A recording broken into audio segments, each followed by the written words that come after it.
네, 안녕하십니까. 이번 시간에는 임대 3법 부작용에 대해서 한번 이야기해 보도록 하겠습니다. 70 대책의 여파 중에서 취득세, 보유세, 종부세 이야기도 많았습니다만은 그 이야기보다는 최근에는 최근 한 일주일 동안 좀 시끄러운 이야기 중 하나가 임대 3법 통과됐죠. 그래서 7월 31일부터 시행이 됐습니다. 그래서 임대 3법의 내용은 다들 아시겠지만 부작용에 대한 거는 있죠. 앞으로 계속적으로 신문에서 제가 볼 때는 오르내리지 않겠는가. 제가 상가 명도 소송 관련해가지고 한 2년 정도 했는데 이게 있죠. 자본주의 사회에서는 집의 가격을, 매매 가격을 정할 수 없으니까, 그렇죠. 집의 매매 가격을 정하기 때문에 그건 자본주의가 아니기 때문에, 자유민주주의가 아니기 때문에 어쩔 수 없이 아파트 상승의 어떤 너무 가파르게 오르는 것을 방지하기 위해서 어떻게 보면 매매가는 정부가 이렇게 정할 수 없으니까 전월세 가격을 정부가 정하겠다 이거죠.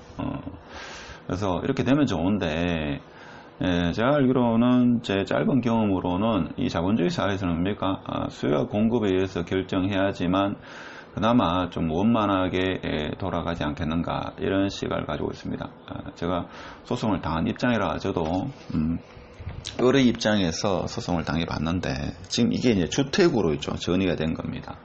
물론 일부 필요한 경우도 있겠죠. 너무 가파르게 그 전세금을 올려달라고 하니까 이제 서울 같은 경우는 뭡니까? 자가 비율이 한 50% 되니까 나머지 50%가 임차 형태로 이렇게 거주하기 때문에 정치권에서는 이렇게 지금 하려고 했는 것 같습니다. 그래서 통과를 시켰죠. 그래서 너무 무작위로 밀어붙이지 않았나, 이런 생각도 듭니다만은 주거의 복지 차원에서 이렇게 했다 하니까 그런가 싶죠. 일단 내용은 간단하게 보면 내용은 간단하죠. 전월세 신고하겠다. 전월세 신고제입니다. 계약 후 30일 이내에 계약 내용을 신고, 임대인 임차인 신고 의무가 있다 하는 거. 이거는 실제 시행은 21년 6월부터입니다. 그렇죠. 간단히 살펴보고 부작용 한번. 부작용이죠. 지금 그 누구도 다 예상을 못합니다. 앞으로 일어날 경우의 수는 엄청나게 많습니다. 제가 볼 때는 이제 변호사 분들이나 이런 소송 관계가 상당히 좀 증가할 것 같은데, 근데 실제 많이 이루지 못해질지 모르겠습니다만은. 그리고 전월세 상한입니다. 계약갱신 시 임대료 상한을 5%로 제한하겠다고 합니다. 그렇죠. 지자체가 5%보다 낮게 정하면 그에 따르겠다고 합니다. 그리고 또 전세를 월세로 바꾸지는 못합니다. 그런 것도 있고. 계약갱신 청구권입니다. 쉽게 말해서 기존 세입자가 기존 계약 2년 끝나면 추가로 2년을 계약 연장할 수 있다고 하는 겁니다. 그렇죠. 그래서 2+2할 총 4년을 할 수 있다고 하는 겁니다. 이 취지는 일단은 좋죠. 좋다고도 볼 수 있습니다. 근데 임대인 입장에서는 사유재산권인데 왜 정부가 간섭하노? 이렇게 지금 이야기하는 거죠. 자, 그러면 지금 언론에서 이야기하는 부작용 한번 보겠습니다. 차라리 집을 비우겠다.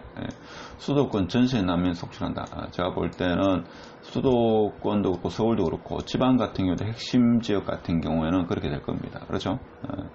그래서 임대 3법 닥치자 대치 목동 전세 사라지고 월세 풍기 현상. 그렇죠? 월세로 바꿀 겁니다. 그래서 전월세 신고제와 상한제, 계약갱신 청구권 등 임대차 3법의 시행을 앞두고 31일 날 시행했습니다. 그래서 그 전에 난리도 아니었죠. 그래서 전국의 전월세 시장이 폭주하고 있다. 그래서 서울은 물론이고 수도권과 지방 전체로 전세 대란이 번지고 있다. 집주인 위주는 뭡니까? 내가 살겠다. 그래서 집 빼달라 이제 요구한다 이거죠. 오히려 임차인을 보호하기 위한 제도인데 지금 피해는 임차인이 보지 않겠는가, 이런 생각도 개인적으로 해봅니다. 그래서 똘똘한 한 채로부터 전세 풍기 예고가 일어날 거다. 똘똘한 한 채는 예전부터 용어가 많은데 어떻게 보면 진짜 똘똘한 한 채이죠. 진똘 같은 경우는 전세가 없어지는 그런 현상이 벌어질 겁니다. 그래서 전세 값을 2년 단위로 5% 올리느니 직접 살다가 새 계약 선택하는, 이 무슨 말인가 하면, 예를 들면 매매가가 지금 서울 같은 경우는 15억에서 17억 하는 경우가 있습니다. 17억 하는 경우가 있는데 전세가 5억이다 이거죠. 5억이면 물론 전세 5억도 저렴한 건 아닙니다만 매매가 대비해 가지고는 전세 5억이 너무 뭡니까 저렴하다 이거죠. 그래서 지금 이 법의 적용을 받으면 매년 2,500 이상은 못 올린다 이거죠. 이제 이렇게 되니까 계약갱신을 거절한다 이거죠. 그래서 내가 사야겠다 아니면 뭡니까 비워둔다 이거죠. 비워두고 2년 지나고 나서 새로운 계약자, 신규 계약자를 맡겠다 이런 뜻입니다. 그래서 자 이렇게 되면 결과적으로 매물이 씨가 마른다. 그래서 세입자가 부담이 더 커질 수 있다는 원래 정부 의도와는 다른 방향으로 지금 흘러가고 있죠. 근데 이보다 더 심각한 문제가 지금 생기고 있다. 그래서 전세가 폭등돼 가지고 이건 일부겠지만 지금 일어나고 있다. 성파구 잠실동 엘스 같은 경우에 뭐 5천만 올랐고 마포구의 레미안 마포 리버웰 같은 경우에도 지금 한 1억 정도 올랐고 도곡동 도곡렉슬 같은 경우에는 한 얼마입니까 이게 한 2억 이상 이렇게 올랐다. 다른 지역도 거의 뭐 1억에서 2억 정도는 있죠. 이렇게 전세가가 올라가는 그런 추세입니다. 근데 문제가 요거죠. 여기 있죠. 이 정책을 만들고 집행하시는 분이 많다 하더라도 뭐 100명, 어떻게 보면 최종위원회에서 한 10명 정도 내외에서 있죠. 이런 구체적인 안을 만들겠죠. 그렇지만 임대인은 전국적으로 엄청나게 많습니다. 그러니까 임대인들이 어떤 정보를 공유해가지고 요즘 SNS로 있죠. 아니면 네이버나 다음 카페에서 정보를 공유하죠. 그래서 제가 봐도 이런 경우는 사실 힘듭니다. 그러니까 7월 30일 이전에 있죠. 지인 또는 친척과 새로운 계약서를 작성해가지고 계약기한이 6개월 정도 남았는 사람한테 있죠. 계약 해지 통보를 다 보냈습니다. 그래서 기존 세입자한테 해지 통보를 보냈다. 그러면 새로운 기존 세입자한테 내가 지금 다른 사람과 계약을 했으니까 당신과는 6개월 후에 6개월 하여튼 이내에 있죠. 그 만료 6개월 이내에 해지하겠다. 이렇게 통보를 했습니다. 자, 그리고 나서 지인과 친척과 계약서를 작성하고 계약금을 다 받을 필요 없습니다. 보증금 5억이면 5천만 원 받을 필요 없고 1,000만 원 뭐 이렇게 계약금을 받아도 상관없죠. 4년간의 계약이니까. 자, 그리고 나서 만약 11월 달에 계약 만료다 하면 기존 세입자를 내보내고 새로 계약한 지인이나 친척이죠. 이 계약이 파기됐다고 하고 있죠. 이 물건을 새로운 그 중개사에 물건을 새로 놓는다. 그러니까 전세금을 많이 올려가지고 그래서 11월 달 때가 새로운 임차인을 물색한다 이거죠. 자, 이 방법은 사실 지금 현행법으로 막을 수가 없다. 그렇죠. 새롭게 계약했고 계약금도 받았는데 새로 계약한 사람이 파겠다. 그래서 11월 달 때가 나는 기존 세입자를 보내고 새로운 계약자를 맡겠다 하면 이건 방법이 없습니다. 그렇죠. 지금 현행법은 제가 알기로는 방법이 없습니다. 그래서 또 월세너는 사자라는 중국인들, 뭐 안산, 부천 일대 패닉바잉 뭐 이런 소식도 들립니다. 하여튼 요 방법이 제가 볼 때는 임대인들도 바보가 아니죠. 집주인이 바보가 아닙니다. 그렇죠. 엄청나게 그 수많은 경우의 수가 있을 건데 바로 생각이 났죠. 제가 봐도 이 방법이죠. 못 먹습니다. 어떻게 먹겠습니까 이거? 자, 그래서 여러 가지 질문 사항인데 세입자는 언제부터 집주인에게 계약갱신을 요구할 수 있나? 임대차 기한 6개월에서 1개월까지다. 자, 그런데 법 개정에 따라 가지고 12월 10일부터는 뭔가 하면 6개월 전부터 2개월 전까지 단축돼야 된다는 점을 유의해야 된다. 12월 10일 이후에는 6개월 전부터 2개월 전까지 계약갱신을 요구해야 됩니다. 자, 계약갱신은 몇 회까지 보장되나? 1회 보장됩니다. 그러니까 2+2년이니까 4년까지 있을 수 있다 이거죠. 다만 명확한 의사를 표시하지 않고 묵시적으로 연장되는 경우에는 권리가 인정되지 않는다는 점에 유의해라. 묵시적 갱신이라는 게 내가 2년 더 있겠다라고 있죠. 명시적으로 뭐 카카오톡이나 전화를 통해 가지고 녹음을 한다든지 그렇게 하지 않으면 상반간에 그냥 묵시적으로 합의되어 연장되는 경우다 이렇게 보시면 되겠습니다. 개정 법률에 따라서 계약갱신 요구권 행사의 명확한 의사표시를 하는 경우에로 한정한다. 내용 증명 등인데 뭐 문자 보내거나 화면 캡처하면 되죠. 보통 전화를 해가지고 녹음하는 게 안전합니다. 그래서 법 시행 7월 30일 이후 계약 잔존 기간만 있으면 무조건 요구가 가능하냐? 일단 가능한데 그게 뭡니까?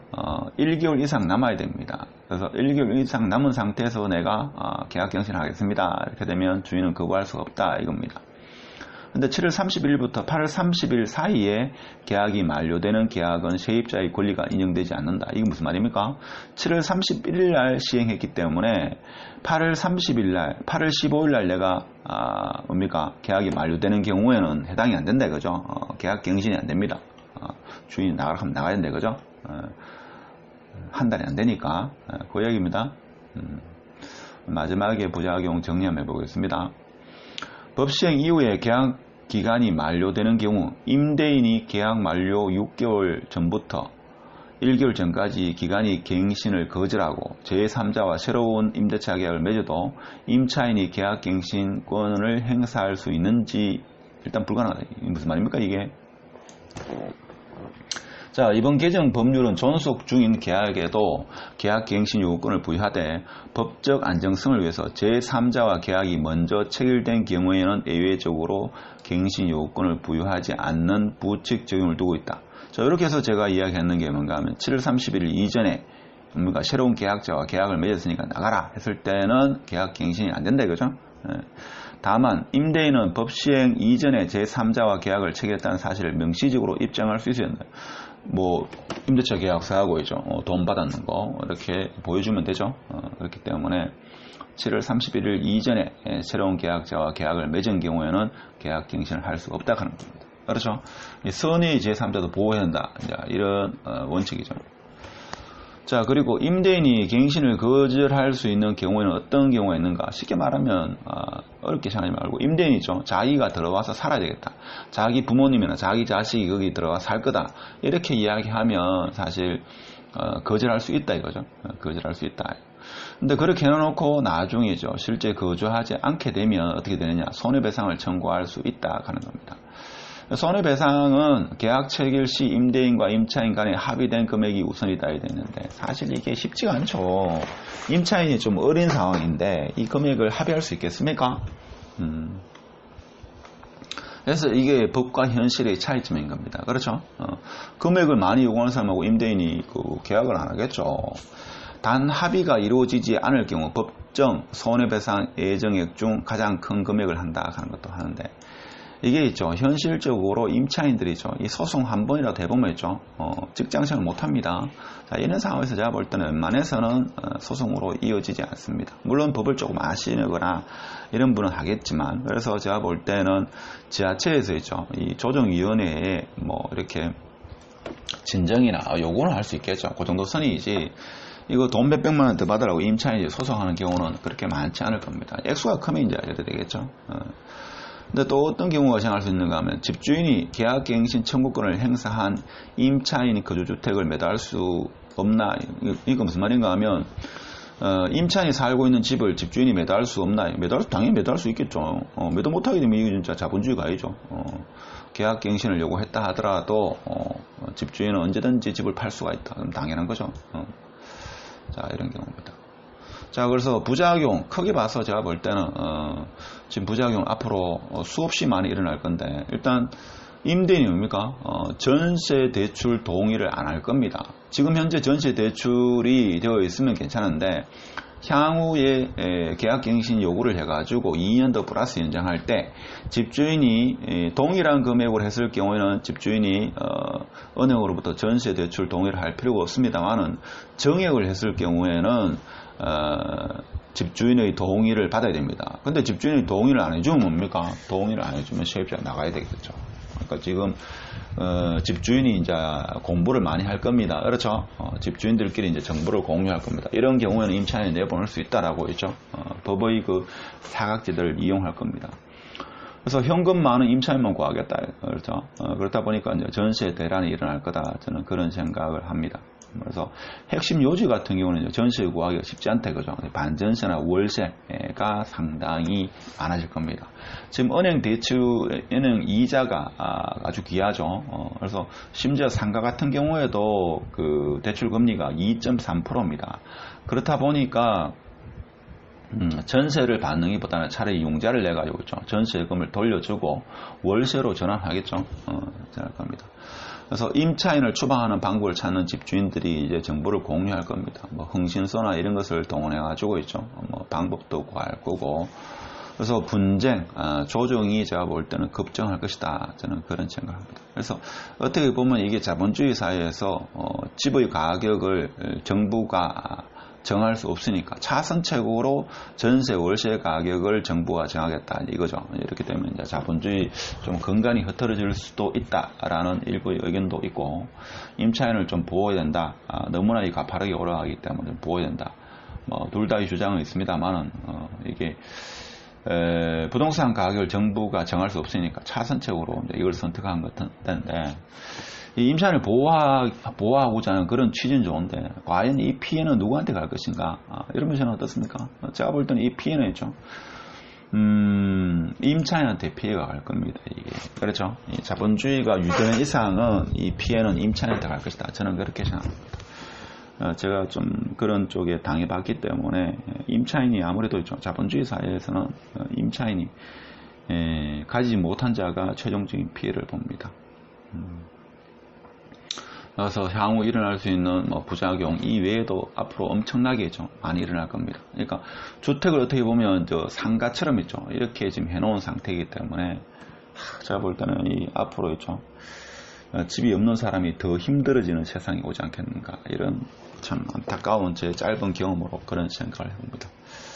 네, 오늘 정도로 하고 끝까지 시청해주셔서 감사드리고 마치도록 하겠습니다.